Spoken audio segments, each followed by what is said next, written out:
Felicidades, yo estoy muy emocionado. Yo sé que no se puede ver en mis expresiones, ¿verdad? Siempre le gusta molestarme porque dicen como Steve, estoy emocionado, ¿verdad? Pero tienen que escuchar mis palabras. Estoy muy emocionado por lo que Dios está haciendo.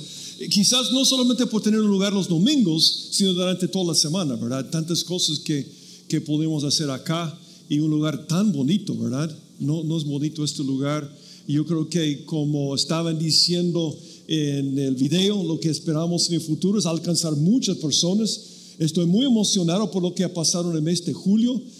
Tuvimos 2 campañas grandes y hubo más de 300 profesores de fe la semana pasada, pero en la otra actividad 900 profesores de fe. O sea, la gente todavía es receptiva y hay mucha necesidad, y yo veo esto como un lugar para alcanzar a la gente para Cristo y recibirlos aquí, ¿verdad? En este lugar tan bonito. Estamos muy emocionados por lo que Dios ha hecho, lo que estaba compartiendo Checho, por lo que ha provisto hasta ahora. Yo te pido que sigamos orando para los 150,000 quetzales que todavía debemos, y hemos visto la mano poderosa de Dios y necesitamos seguir adelante, ¿verdad?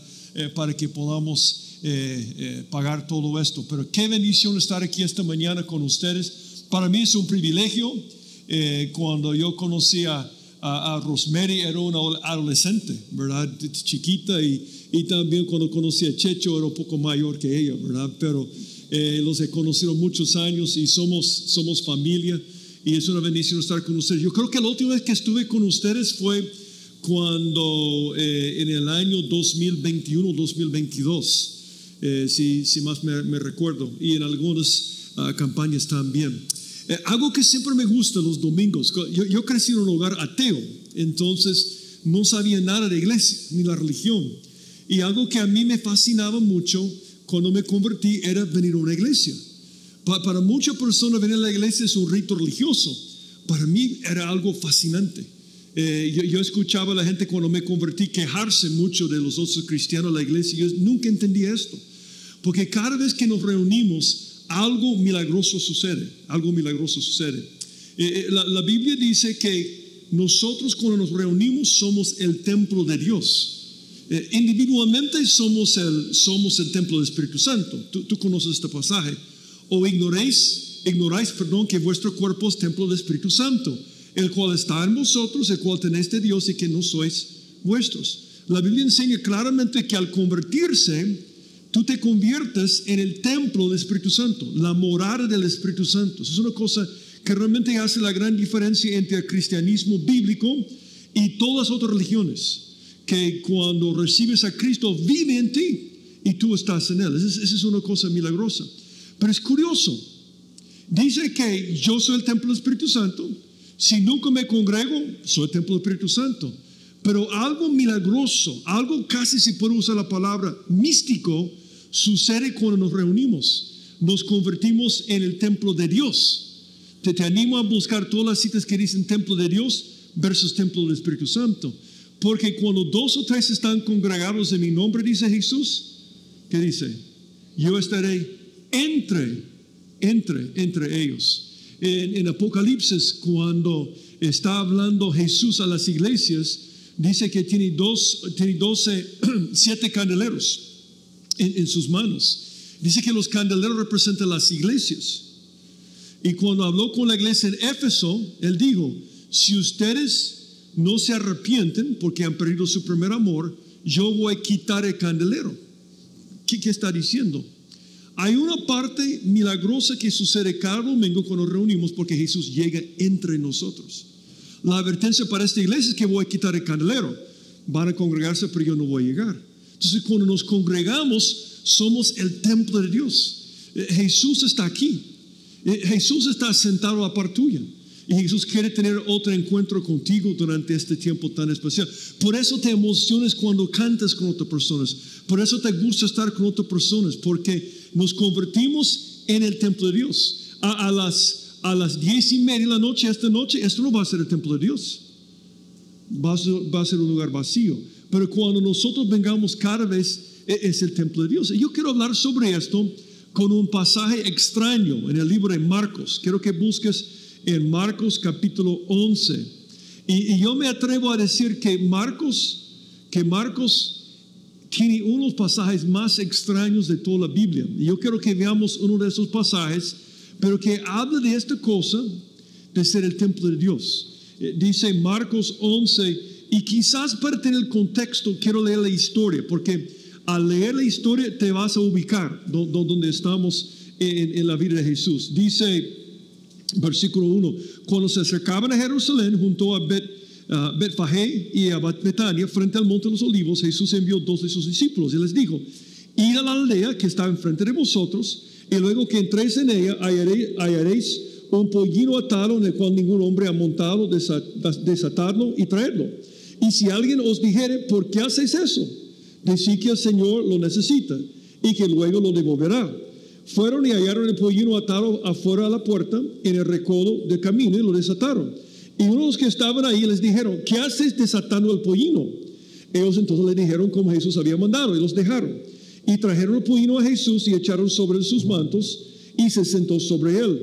También muchos tendían sus mantos por el camino y otros cortaban ramas de los árboles y las tendían por el camino. Y los que iban delante y los que venían detrás daban voces diciendo, Hosana, bendito el que viene en nombre del Señor, bendito el reino de nuestro Padre David que viene, Hosana en las alturas. Ok, tú conoces esta historia, ¿verdad? Domingo de Ramos está celebrando su entrada triunfal, está en Zacarías 9, él está cumpliendo con la profecía a pie de letra que él iba a entrar a Jerusalén sobre un asno. Entonces él lo hizo.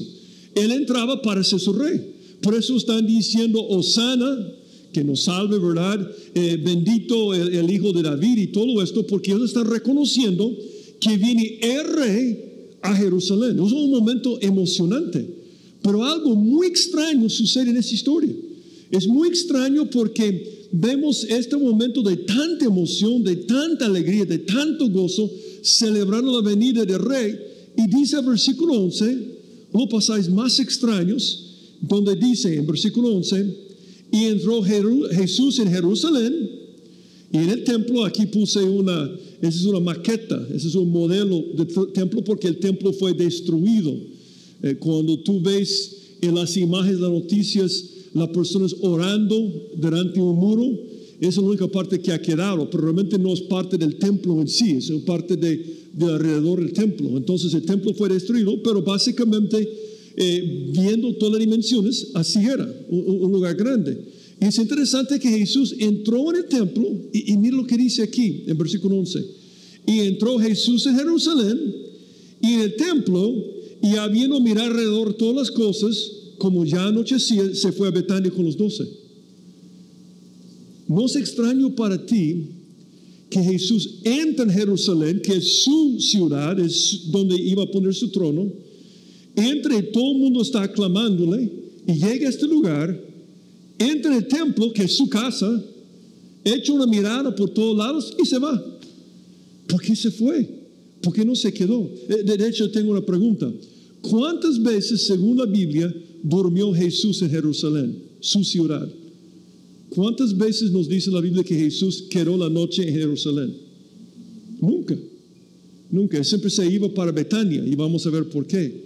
Pero Jesús viene sobre un asna como reconquistador, entra en la ciudad, están diciendo Hosana, echa un vistazo al templo y se va. De hecho, vamos a ver que después de esto condenó el templo y el templo fue destruido completamente. Ahora, yo me pregunto, cuando Jesús echa un vistazo a este templo, ¿cómo reacciona? Porque si vamos a ser consistentes, el templo que tenía en aquel entonces era un cuadro del templo de hoy en día. Ese es el templo de Dios ahora. Ya no es como este edificio allá. Ese es el templo de Dios. Y yo me pregunto si cada semana cuando nos reunimos y también en nuestras vidas personales, ¿cómo reacciona Jesús cuando echa un vistazo dentro de este templo o dentro de este templo? ¿Cómo reacciona? ¿Se queda o dice, yo me voy? No sé. En ese caso, se fue. Y yo creo que podemos contestar la pregunta de qué estaba buscando Jesús cuando entró y la razón por la cual se fue, por medio de ver lo que pasó en los días siguientes. En los días siguientes. Yo quiero contestar esta pregunta esta mañana. ¿Qué está buscando Jesús en ti ¿O qué está buscando Jesús en Vida Nueva Guatemala? Él está aquí en este momento. No sé si están de acuerdo conmigo. Bíblicamente, Jesucristo está entre nosotros en este momento. Yo sé que el Espíritu Santo vive en ti, que has recibido a Cristo. Pero si no has recibido a Cristo, no vive el Espíritu Santo en ti. Sin embargo, Jesús está entre nosotros. Y Él está aquí como nuestro invitado, por eso estamos alamándole. Pero yo me pregunto, ¿cómo reacciona? ¿Cómo va a reaccionar después de este culto, en este momento? Yo creo que está buscando tres cosas en nosotros y en la iglesia que estaba buscando en este momento. Veamos lo que dice, versículo 12. Aquí vamos a ver tres cosas. Es bien fácil recordar, tres cosas que comienzan con la F. Dice el versículo 12. Al día siguiente, cuando salieron de Betania, tuvo hambre. Y viendo de lejos una higuera que tenía hojas, fue a ver si tal vez hallaba en ella algo. Pero cuando llegó a ella, nada halló sino hojas, pues no era tiempo de higos. Entonces Jesús dijo a la higuera, nunca jamás coma nadie fruto de ti. Y lo oyeron sus discípulos. ¿Qué es la primera cosa que Dios está buscando en nosotros? Fruto. Fruto. Yo creo que no es una casualidad que Jesús maldijo la higuera, porque los apóstoles, los discípulos, sabían que la higuera representaba a Israel. Y Él estaba diciendo, la razón por la cual no me quiero en Jerusalén es porque no están llevando fruto. De hecho, tú y yo fuimos creados para llevar fruto. Dice Juan 15 y 16, no me elegisteis vosotros a mí, sino que yo os elegí a vosotros. Os he puesto para que vayáis y llevéis fruto. Y vuestro fruto permanezca, para que todo lo que pidieres al Padre en mi nombre, Él os lo dé. Tú y yo existimos por una sola razón. No hay dos razones o tres razones. Bueno, ¿qué es la primera cosa que dijo Dios a Adán y Eva? Creó a Adán y Eva, que es la primera palabra que salió de su boca. Fructificar. Fructificar. Y luego, cuando tuvo que comenzar de cero, cuando envió diluvio, sobrevivió Noé con su familia, ¿qué fue la primera cosa que dijo ellos? Fructificar. La razón por la cual existe Vida Nueva Guatemala, la razón por la cual existimos es para llevar fruto. No hay otra razón. Y si no estamos llevando fruto para el Señor, Jesús no se va a quedar. No está interesado en esto. De hecho, tú puedes hacer un estudio durante toda la Biblia, todos los pasajes. Y algo que descubres es que cuando conquistaban las ciudades, decían que no podían talar los árboles frutales. Pero los árboles que no daban fruto, tenían que cortarlos. Porque si no producía fruto, no servía. Tú y yo fuimos creados para llevar fruto. Eso es lo que Dios quería. Ahora, hablando sobre este fruto, de esta importancia, notemos el diseño de Dios. ¿Por qué usa fruto para explicarlo? Lo voy a leer una vez más. Al día siguiente, cuando salieron de Betania, tuvo hambre. Algunas cosas curiosas aquí. Número uno, nunca se quedaba en Jerusalén, pero se quedaba en Betania. ¿Quiénes vivían en Betania? María, Marta y Lázaro. ¿No es interesante que no pasaba todo su tiempo con los líderes religiosos en Jerusalén y la gente importante? ¿Por qué pasaba todo el tiempo con María, Marta y Lázaro? Porque llevaban fruto. Él estaba dispuesto a abandonar la ciudad famosa para estar con un grupo de personas que llevaban fruto. Otra cosa curiosa, dice que él tuvo hambre. Yo siempre he pensado, ¿cómo que podía tener hambre con Marta? ¿Qué hacía Marta todo el tiempo? ¿Te acuerdas de Marta? Servía todo el tiempo. Estoy seguro que cuando se levantó le preparó un desayuno, pero tuvo hambre en este momento. Y yo creo que quizás había salido muy rápido o quizás por caminar tenía hambre otra vez, pero dice que tuvo hambre y viendo de lejos una higuera que tenía hojas, fue a ver si tal vez hallaba en ella algo. Entonces eso nos explica el diseño de Dios. ¿Qué hace el fruto o la fruta? Nos satisface. Cuando tienes hambre es algo que quieres comer. Te satisface por el sabor y también porque te llena en cada momento. Así como el fruto físico satisface a la persona que lo come, el fruto espiritual satisface a Dios. Y yo estoy convencido de esto. No tienes que llevar fruto y vas a ir al cielo. Pero cuando llevas fruto en tu vida, Dios dice, qué rico esto, Qué bueno esto, qué bueno. Y Cristo quiere quedarse. Le satisface cuando nosotros llevamos fruto. Y le glorifica también. Dice Juan 15:8, en eso es glorificado mi Padre, en que llevéis mucho fruto y seáis así mis discípulos. Cuando yo me convertí porque mi mamá falleció cuando yo tenía 14 años. Mi papá era militar, entonces nunca estaba en la casa. Nos mudábamos de estado en estado. La gente siempre me pregunta, ¿de dónde eres? Yo digo, de todas partes. He vivido más tiempo en El Salvador que cualquier estado he vivido más tiempo en El Salvador que en los Estados Unidos, pero yo viví en California, en Louisiana, en Oklahoma, en Washington, en Nueva York, Nuevo México y Kansas. O sea, en muchos lugares, obviamente, porque mi papá era militar y mi mamá era todo para mí. Pero cuando yo tenía 14 años, ella murió de un infarto. Solo tenía 34 años. Y yo me acuerdo cuando ella murió, siendo ateo, yo no sabía nada de Dios. Yo no sabía nada. Cuando la gente pregunta, ¿qué pasa con la gente que vive en la jungla, la selva? Yo siempre digo, pregúntame a mí, yo soy uno de ellos. Yo no sabía nada, cero. Entonces esto me hizo buscar a Dios. Y lo que yo descubrí es que mi mamá no solamente proveía el amor, proveía rumbo a mi vida. Era el rumbo de mi vida, el propósito. Y una cosa que yo puedo recordar hasta la fecha, hace tantos años, llorando a un Dios que no sabía el nombre de nada. Yo llegué a la conclusión que había un Dios por la creación, por ver todas las cosas creadas, buscando rumbo. Yo siempre digo que en esos días yo no quería matarme, ¿verdad? Pero yo hubiera estado contento si un camión me hubiera aplastado, porque no tenía ningún propósito en la vida. Entonces, cuando un joven me compartió el Evangelio, yo me convertí. Yo me convertí. Y muchas veces tenemos miedo de hablar con ateos. Él habló conmigo, se hizo amigo y me convertí. Entonces, después de esto, yo hice la pregunta, ahora, ¿por qué existo como cristiano? ¿Cuál es mi propósito? O sea, yo entiendo mi propósito de conocer a Cristo, pero ¿por qué ahora? Y un pasaje que cambió mi vida fue 1 Corintios 6:20, que dice, porque habéis sido comprados por precio, glorificad pues a Dios en vuestro cuerpo y vuestro espíritu. Y yo digo, he sido comprado por un precio, la sangre preciosa de Cristo, la cosa más valiosa en este universo. ¿Y qué pide Él? Que le glorifique. ¿Y cómo le glorifico? Llevando fruto. Y cuando Jesús vio esto, que no estaban llevando fruto, no se quedó. Aquí puede ver qué estaban haciendo. Ahí está Jerusalén y Betania, ¿verdad? Estaba cerquita este lugar. Entonces estaban caminando de Betania para Jerusalén. Probablemente tenían esta vista panorámica. Y la palabra Betania significa casa de higueras o casa de higos.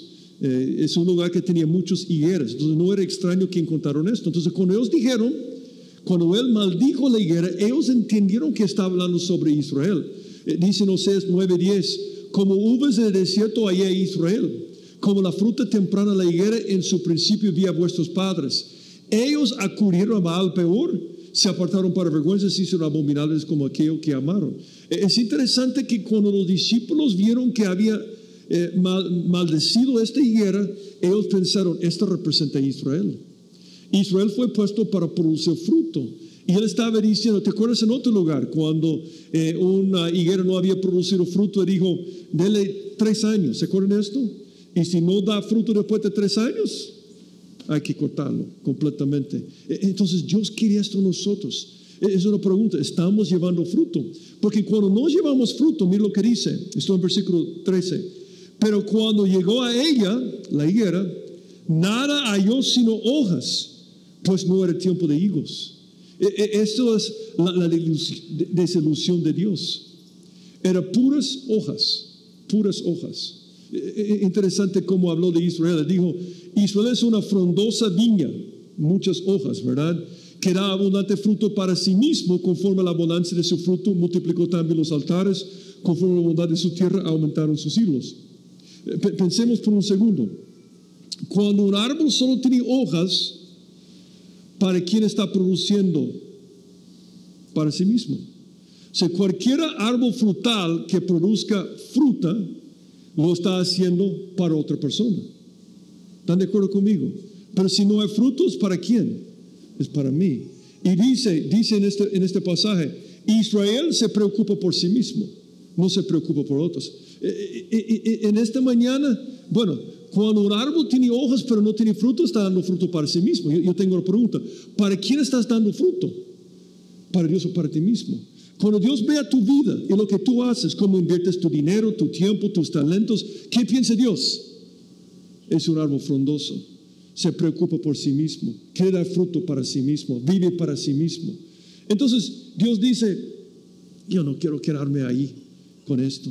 No está pensando en la obra, no está pensando en mí. Y es triste porque yo siempre digo a la gente, después de tantos años de ser creyente, lo único que me interesa ahora en la vida es hacer cosas para que cuando esté delante de Jesús, yo puedo decirle, yo tengo esto, algunas coronas, algún fruto. ¿Cómo va a ser el día cuando estés delante de Jesús? Si has recibido a Cristo y llevas fruto, vas a ir al cielo. Pero ¿cómo va a ser de estar delante de Jesús? Viendo sus manos con las marcas de los clavos, diciendo, fíjate, Jesús estaba muy ocupado. Yo no tenía tiempo para hacer nada, para alcanzar nadie para Cristo. Tú sabes que hay dos tipos de fruto en la Biblia. Es reproducir el fruto, evangelismo, y el fruto del Espíritu Santo, discipulado. Fíjate que yo estaba muy ocupado. ¿Con qué, Steve? Que estaba tratando de tener una casa más grande y un carro más bonito y tener más cosas. Ajá, pero Steve, ese se quemó. ¿Ese fruto para quién quedó? Para nadie. Qué triste que muchos creyentes pasen toda su vida proviendo fruto para sí mismo, que se va a quemar de todas maneras. Pero qué bendición cuando produces fruto para Él. Porque dice, qué bueno esto me agrada. Y yo quiero estar contigo. Porque cuando no lleva fruto, mira lo que dice. Entonces Jesús dijo a la higuera, nunca jamás coma nadie fruto de ti. Y lo oyeron sus discípulos. La desaprobación de Dios. Estaba completamente triste esto. Ahora, yo tengo una pregunta.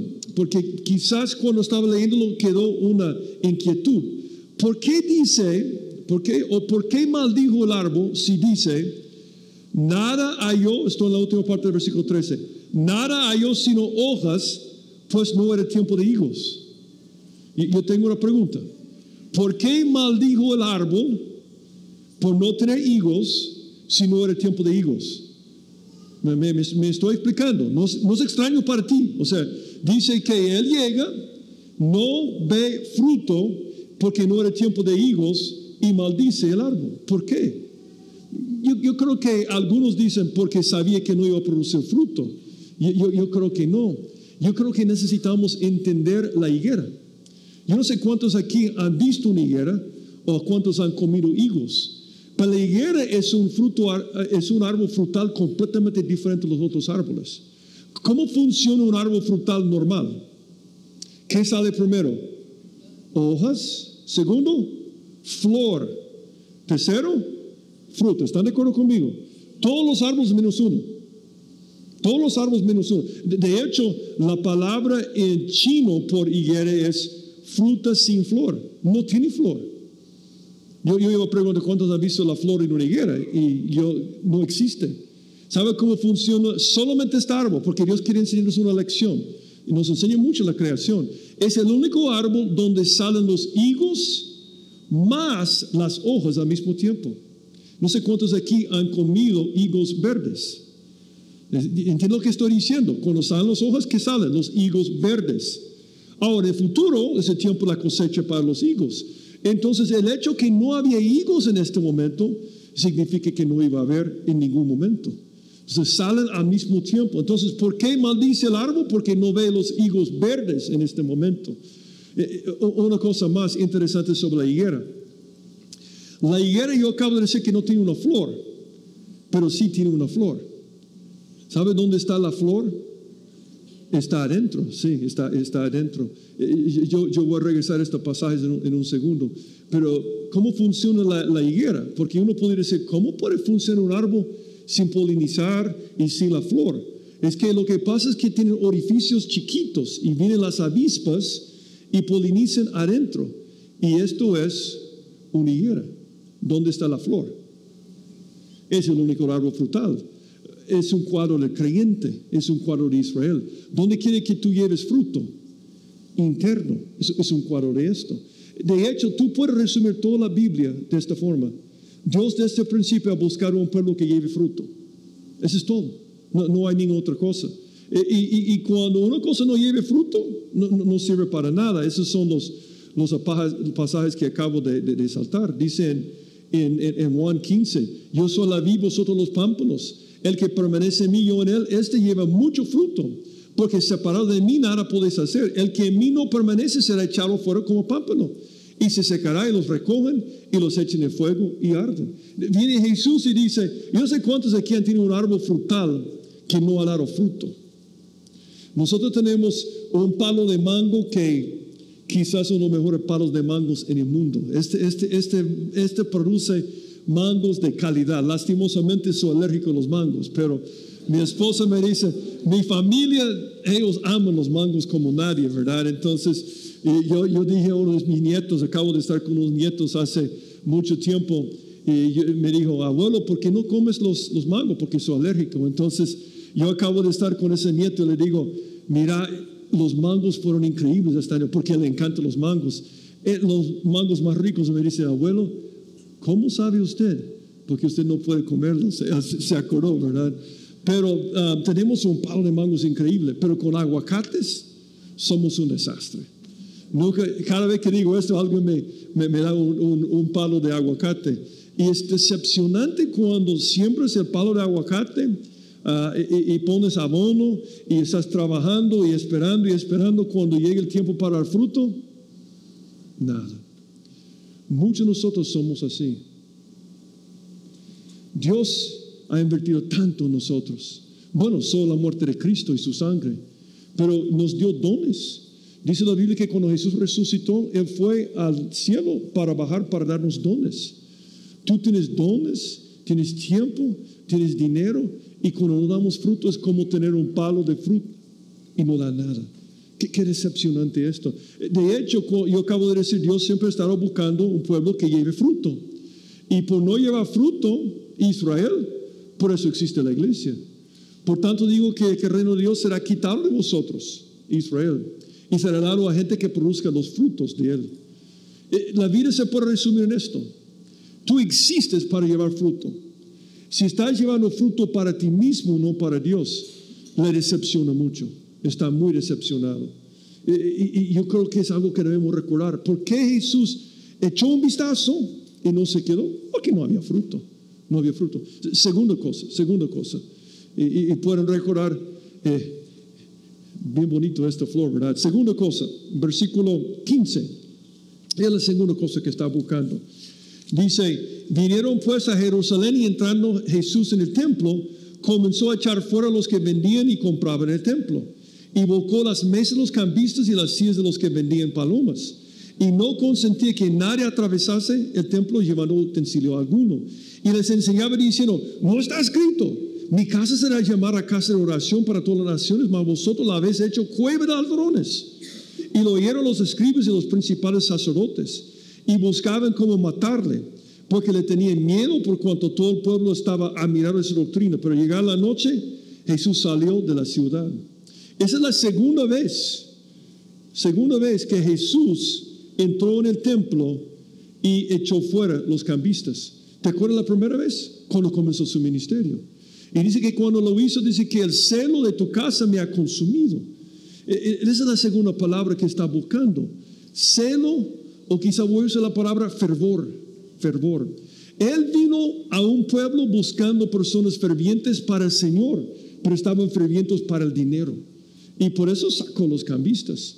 Esa es una casa de oración. Deben tener fervor por mí y no por estas cosas. Todo el mundo es ferviente por algo. Todo el mundo. De hecho, aquello por lo cual eres ferviente es tu Dios. Y tú ves esto cuando platicas con una persona. Si platicas sobre un pasaje bíblico o hablas sobre cosas de Dios, están medio interesadas, pero de repente tú dices, ¿y viste el clásico ayer? De repente, esa es una gran cosa, casi están llorando.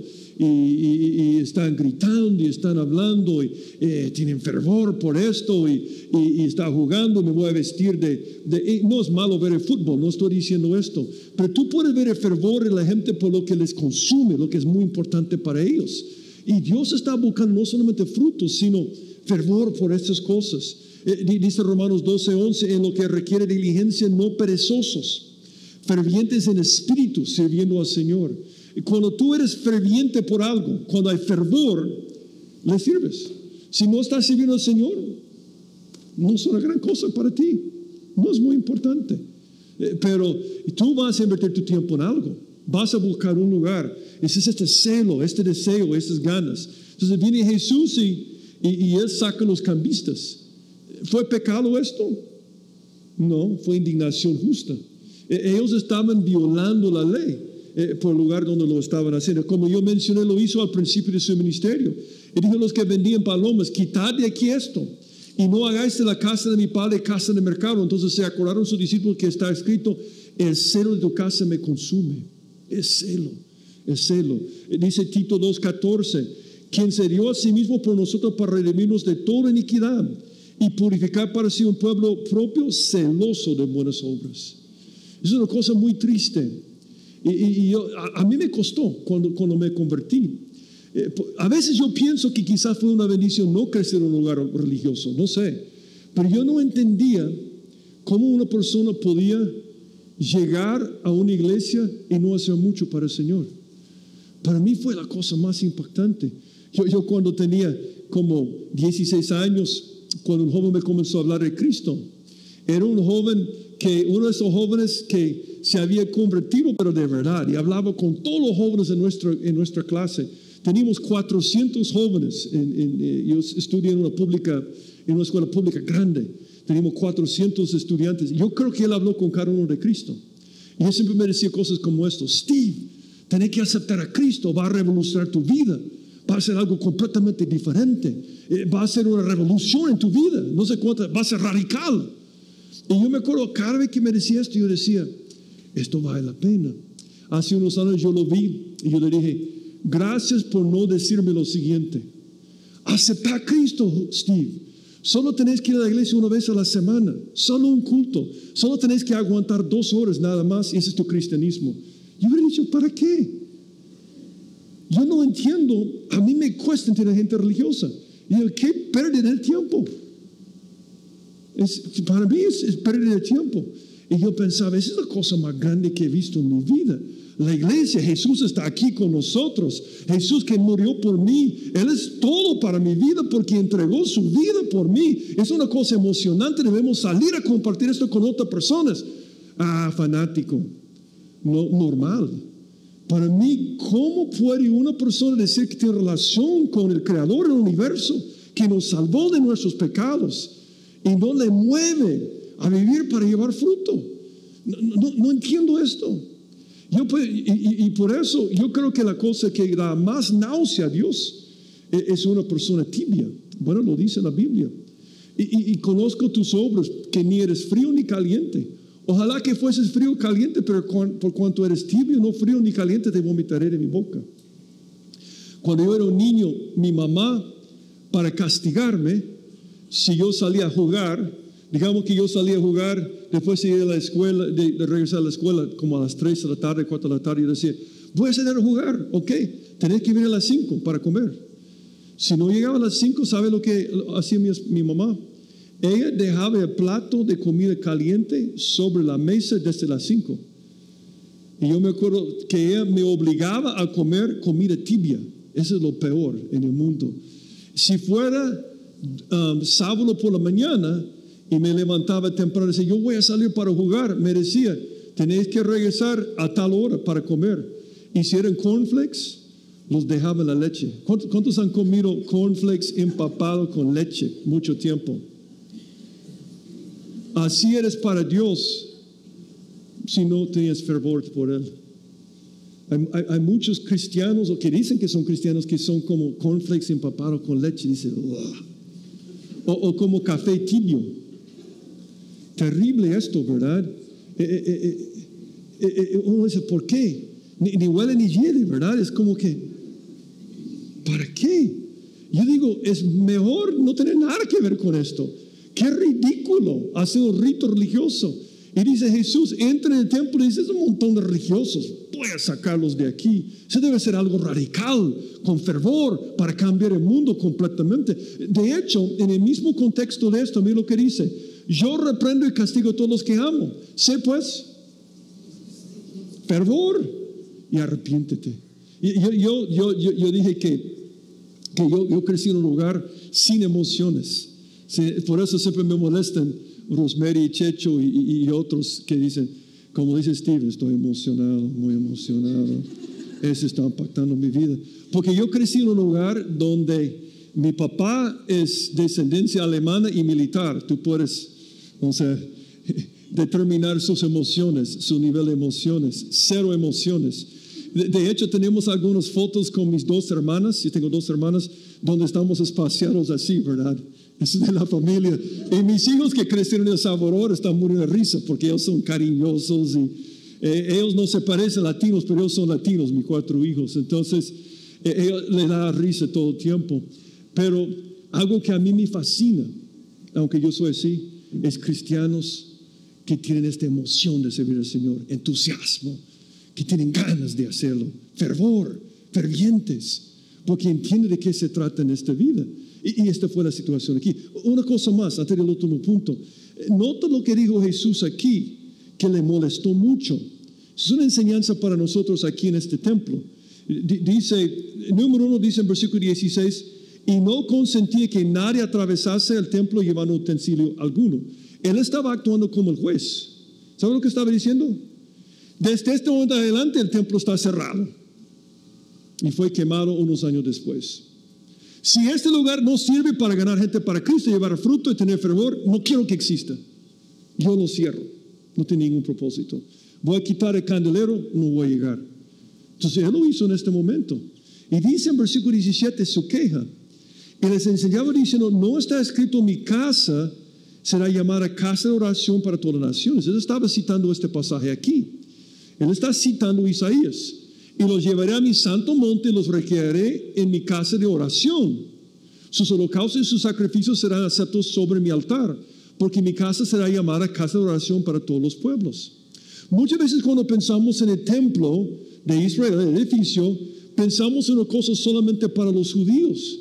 Pero yo quiero recordarte que Dios levantó la nación de Israel para ganar los gentiles. Su misión fue evangelística. Él dijo, ustedes van a ser un reino de sacerdotes.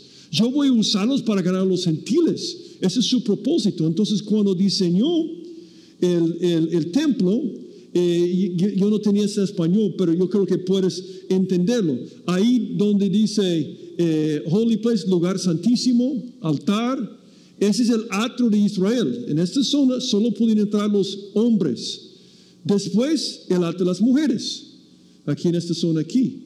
Entonces, cada grupo podía llegar a un lugar, los sacerdotes más cerca, ¿verdad? Pero nota la parte más grande. ¿Ves la parte más grande? ¿Qué dice? Atrio los, ¿quiénes? Gentiles. ¿Cuál es el propósito del templo? Ganar gente que no conozca a Dios. Ese es el propósito. Pero ¿sabes dónde estaban vendiendo? En el atrio de los gentiles. En la casa de oración. Te puedes imaginar, tú eres un gentil, no eres de la casa de Israel, tú quieres conocer a este Dios, has oído de milagros y maravillas de Él, te acercas para entrar en el atrio que te pertenece, están vendiendo. Perdón que voy a decir esto, me recuerda a la televisión cristiana. Yo estoy convencido con todo mi corazón, con casi todos los programas de televisión cristiana, Jesús sacaría un azote, porque están vendiendo. Han convertido el lugar para el dinero. Es que solo hay 2 dioses, Dios y el dinero. Entonces ellos han convertido ese lugar para sacar dinero. Ahora, vender y cambiar dinero no era pecado.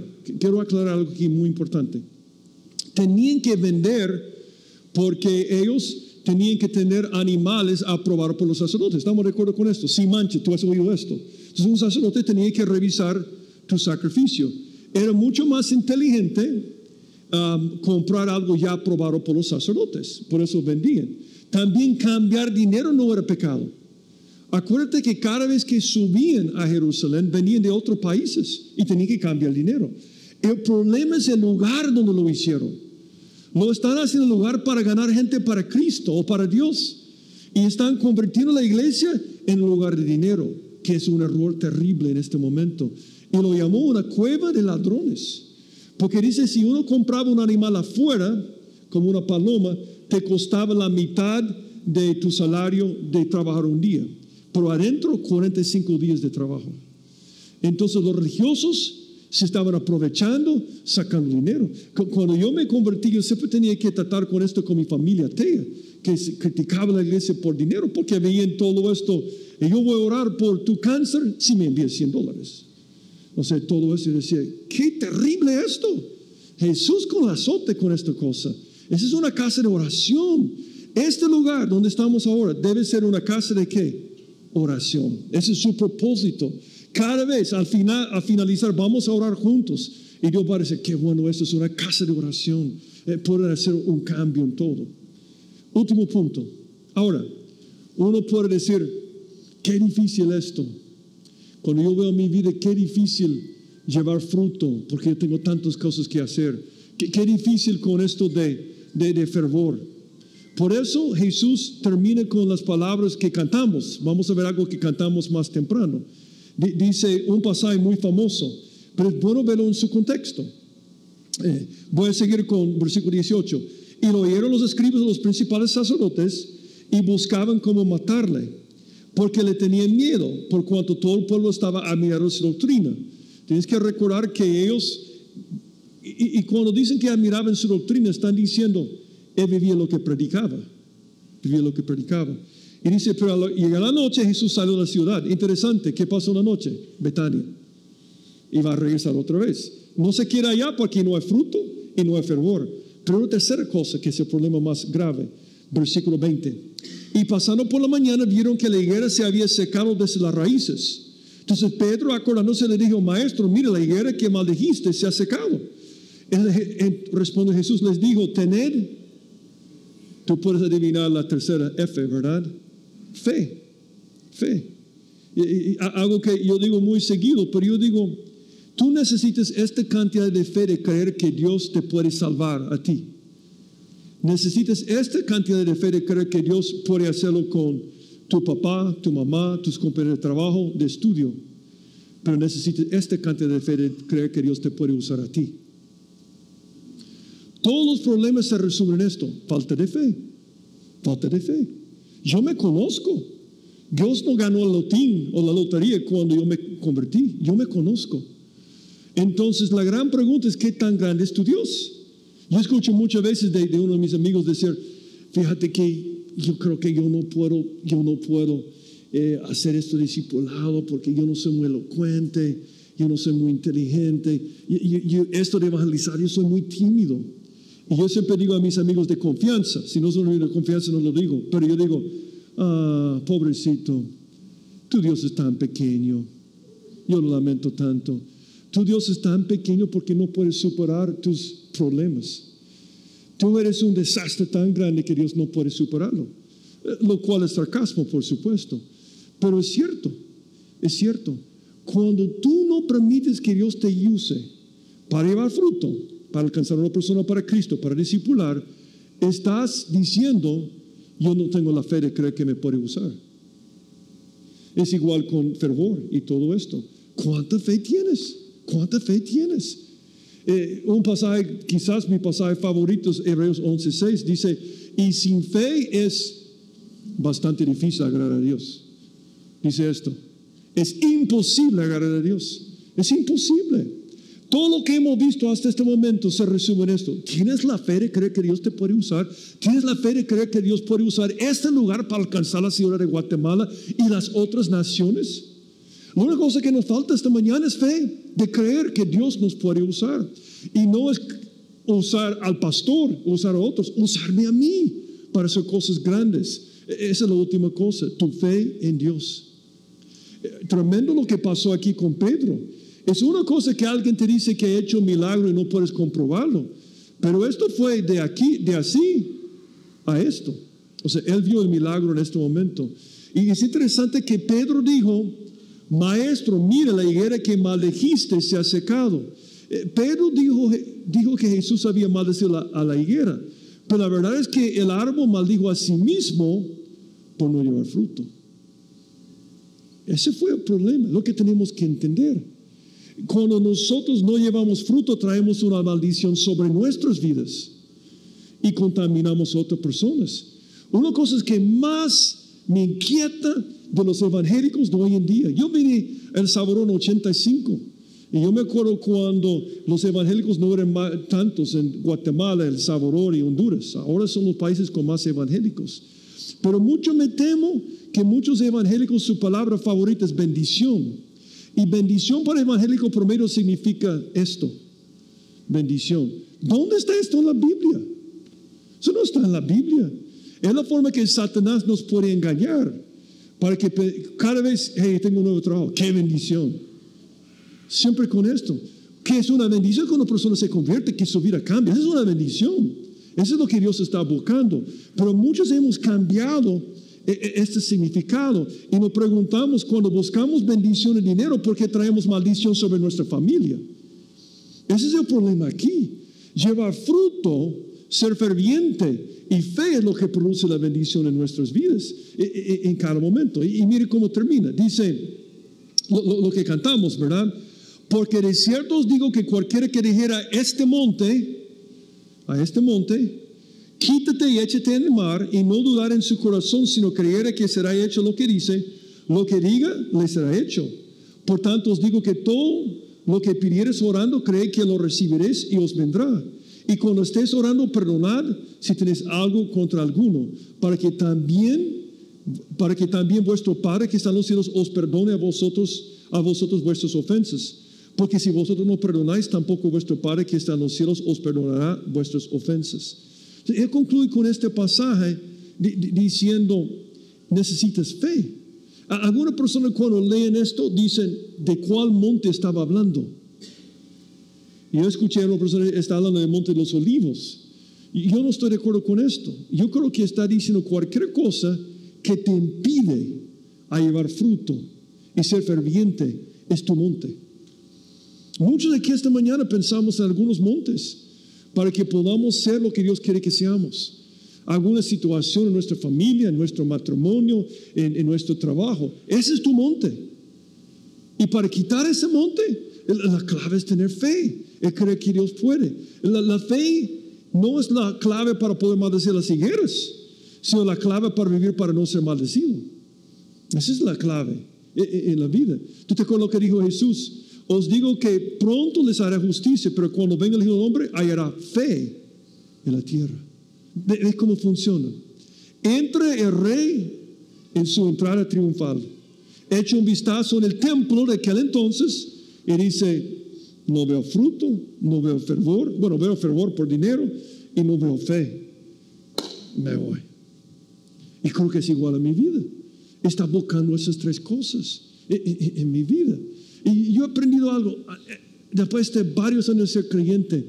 Fe es creer lo que dice la palabra de Dios. Y es insistir, Y yo siempre explico la fe por una niña o un niño. Yo lo veo con mis nietos. Cuando un niño, sábado en la mañana se levanta y dice a su mamá, quiero sorbete. Y la mamá dice, no, es demasiado temprano. ¿Qué hace el niño? Dice, ok, está bien. No, en 5 minutos, ¿qué dice? Quiero sorbete. No, 5 minutos, quiero sorbete. No, 5 minutos, quiero sorbete. No. Y lo que espera es que va a desgastar a su mamá para que diga, ok, esa es fe. Lea Lucas 18 del juez. ¿Te acuerdas del juez y la mujer? Que insiste. La fe es decir, Señor, úsame para esto. Y no pasa. Y es insistir. Es creer. Cuando estás orando por algo en tu vida, es seguir. Esa es la fe. Y dice Jesús, si ustedes quieren ser usados por mí, no van a tirar la toalla fácilmente. Van a creer que pueden ser usados. Yo creo que lo mejor está por venir acá. Yo creo que podemos lograr tanto con este lugar. Pero es solamente una herramienta. Es un templo el domingo. Pero el templo sale de aquí, en ti. Y si nosotros llevamos esto, fruto, fervor y fe. A mí me gusta lo que dijo Corrie ten Boom de una definición. Dice, la fe ve lo invisible, cree lo increíble y recibe lo imposible. La única cosa que falta para que podamos hacer un impacto más grande es creer. Porque Dios es poderoso en cada momento. Bien se ha dicho que la fe no es creer a pesar de la evidencia. Eso es superstición. Sino obedecer a pesar de las circunstancias y las consecuencias. Cuando Checho nos estaba recordando de todos los lugares donde la iglesia se ha reunido, yo estaba pensando, ¿qué testimonio de la fidelidad de Dios que estamos aquí? Yo me acuerdo de Westing, yo me acuerdo los primeros días, por supuesto, cuando no había nada. Y ver este grupo es un testimonio de fidelidad de Dios. Pero creo que quería hacer más. Y lo va a hacer individualmente cuando echemos un vistazo en nuestro templo para ver si estamos haciendo esas tres cosas. Dios quiere usarte. Él quiere usarte. Él hizo todo lo posible para que pudiéramos hacerlo. Él dio su vida para que pudiéramos hacerlo. Y lo mínimo que espera de nosotros es llevar fruto. Es tener fervor por Él y creerle en cada momento. Yo veo los montes. Esos 150,000 quetzales es un monte. Es un monte. Es un monte terminar la remodelación de este lugar, poner los aires acondicionados. Esos son montes. Pero se quitan, como dice el pasaje, cuando creemos. Y mostramos esto por nuestro estilo de vida, cuando insistimos, orando, dando, sacrificándonos, como has hecho hasta ahora. Dios quiere hacer algo grande aquí y quiere usarnos. ¿Estás dispuesto a creerle a Él? ¿A qué es lo que podemos hacer? Oremos. Padre, gracias por tu amor tan grande. Cuando no lo merecíamos, enviaste a tu Hijo para morir por nuestros pecados. Y gracias, Señor, porque ahora podemos decir que somos salvos por lo que hizo Jesús cuando no lo merecíamos. Gracias por esta salvación tan grande que tenemos. Gracias también, Señor, por el privilegio de poder compartir esto con otras personas. Gracias, Señor. Gracias por todas las personas que se convirtieron este mes pasado, en julio, y por las personas que van a conocerte aquí por medio de este lugar en el futuro. Señor, queremos llevar fruto. Queremos alcanzar a otros. Queremos discipular y cambiar en nuestra vida para reflejar el fruto del Espíritu Santo. Sigue usando a este cuerpo aquí, Señor, para hacer tus maravillas en el futuro. Y Señor, si hay alguien aquí esta mañana que no te conoce, yo te pido que toques a su corazón para que pueda abrirlo a ti, Señor, esta mañana.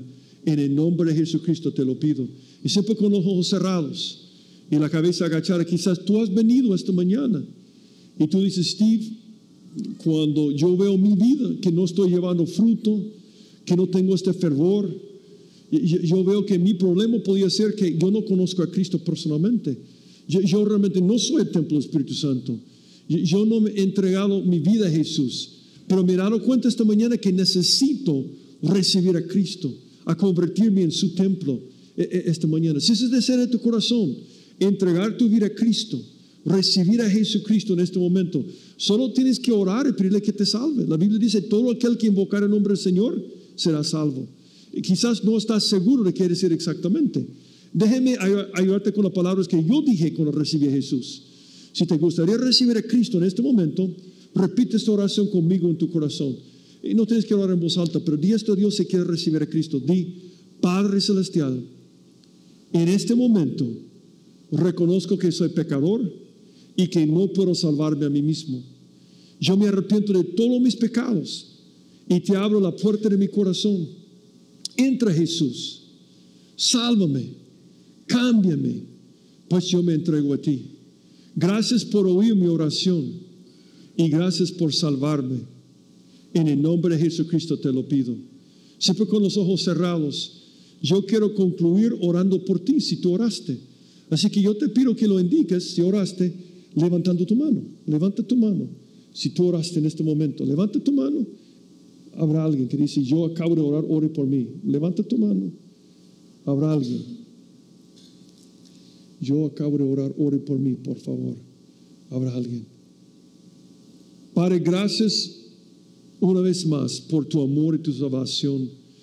Pero gracias sobre todas las cosas por usarnos por usarnos, Señor. Podías haber usado a cualquier otra persona, o aún a los animales, a los ángeles, pero nos escogiste para llevar fruto. Úsanos durante este día para llevar fruto.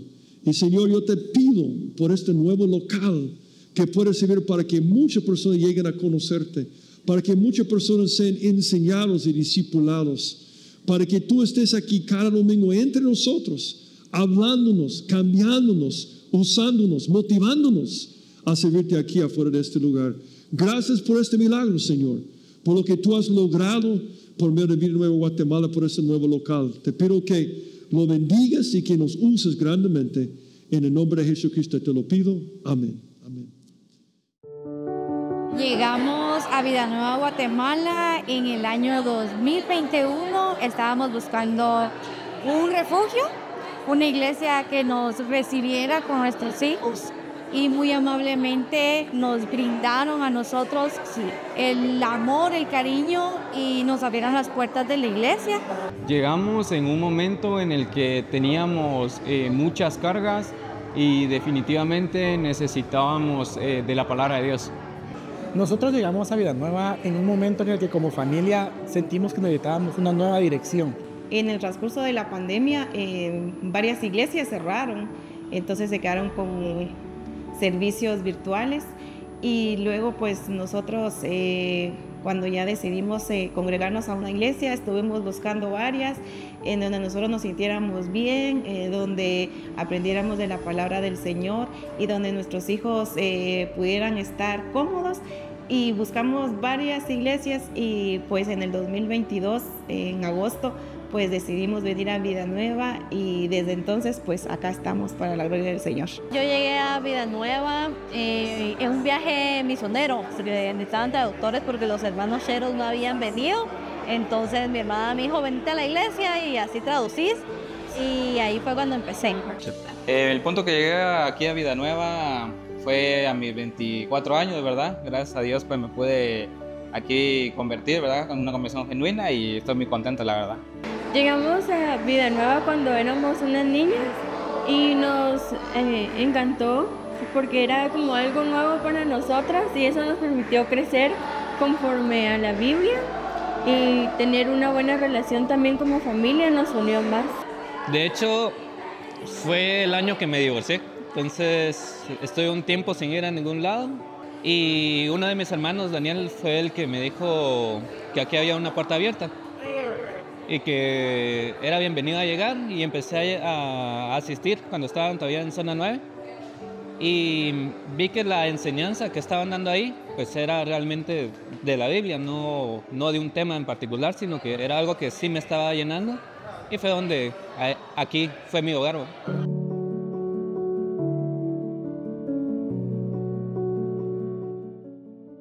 Nosotros nos enteramos por la página de Facebook de las transmisiones que estaban realizando, y nosotros vimos unas transmisiones. La verdad que nos gustó mucho cómo se desenvolvía todo el programa de Vida Nueva, la enseñanza, la alabanza muy bonita, y pude por ahí conversar también con Pastor Checho de todo lo que, los planes que hacían dentro de la iglesia para los niños, para nosotros los adultos.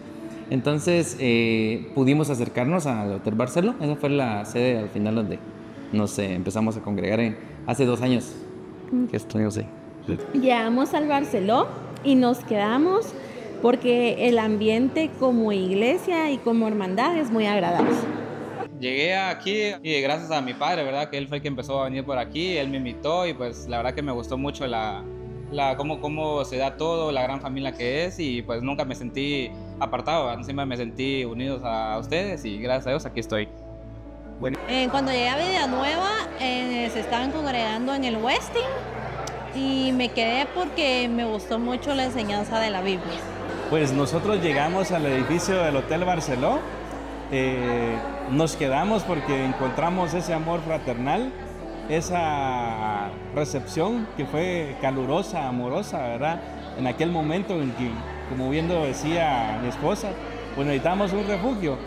Entonces, amablemente nos abrieron las puertas de la iglesia, y pues ha sido una bendición hasta el día de hoy. Llegamos a la sede de Vida Nueva Zona 9 y nos quedamos porque realmente predican bajo la palabra de Dios, con la Biblia. Llegamos a Wesley Camino Real y nos quedamos porque nos sentimos bien recibidos y como en familia.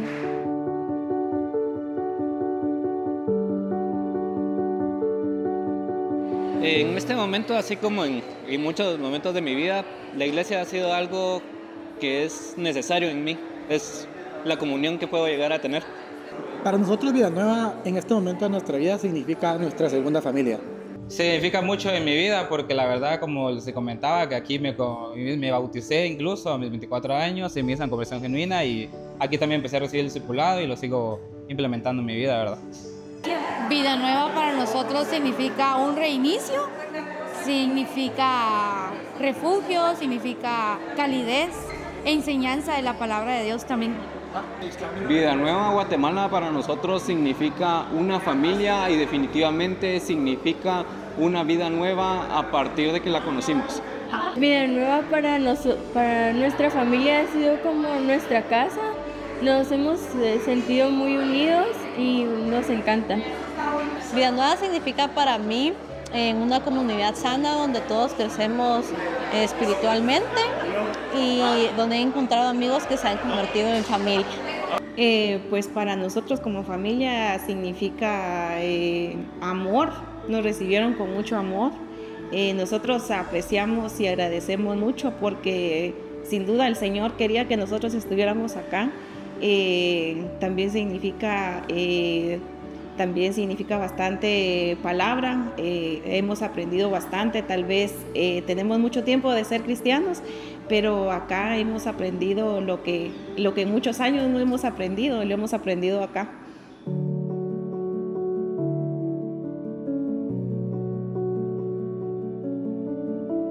Yo creo que si nace el deseo real de cada uno de los que estamos aquí, de cada uno de los que venimos el día de hoy, van a haber 5, 10, 20 más personas, y veo que ya no va a ser un solo lugar, sino muchos, pero que no sea solo por un número a llenar, sino que sean corazones reales para Dios. Nos imaginamos a Vida Nueva Guatemala como ese centro, como ese lugar donde todos podemos aprender de Dios y donde podemos congregarnos de una manera sana. Nos imaginamos a la iglesia en unos años llegando a muchas más familias y jóvenes para que aprendan a vivir en el camino de Dios. Pues yo lo veo una gran oportunidad para muchas personas, ¿verdad? Para que podamos crecer. Es un lugar más grande, tanto como para los niños, para los adolescentes, los jóvenes, porque la verdad que agrada a Dios es mucho y vale la pena un nuevo templo, ¿verdad? Creo que ahora tener un edificio o un lugar de congregarnos que vaya a ser propio va a ayudar mucho para un crecimiento y que nuevas familias se incorporen a la iglesia. Es una iglesia que crece, una iglesia que gana almas y que busca pues agradar al Señor, y cuando el Señor regrese pues nos encuentra haciendo su voluntad. Una iglesia que crece y que tiene más campos también.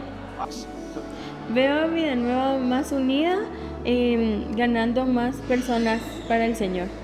Y haciendo más actividades evangelísticas para ser una iglesia como más grande. Hemos visto pues la necesidad, por ejemplo, del crecimiento que hemos tenido 2 servicios, entonces esperamos nosotros también ahorita en la nueva sede que lleguemos al punto de que no quepamos y que vayamos a 2, 3 servicios, ¿verdad? Dios así lo permita, y deseamos también siempre que esto siga igual creciendo con los grupos pequeños, nosotros ser parte igual del discipulado y poder ver también a nuestros hijos que vayan creciendo espiritualmente también en las diferentes áreas que tiene Vida Nueva para crecer. Dios ha usado a Vida Nueva Guatemala para transformar la vida de muchas familias en los diferentes lugares donde nos hemos congregado. Hoy debemos ver hacia el futuro. ¿A cuántas familias nuevas conoceremos en Punto Roosevelt? Esta es nuestra oportunidad de participar en el reino.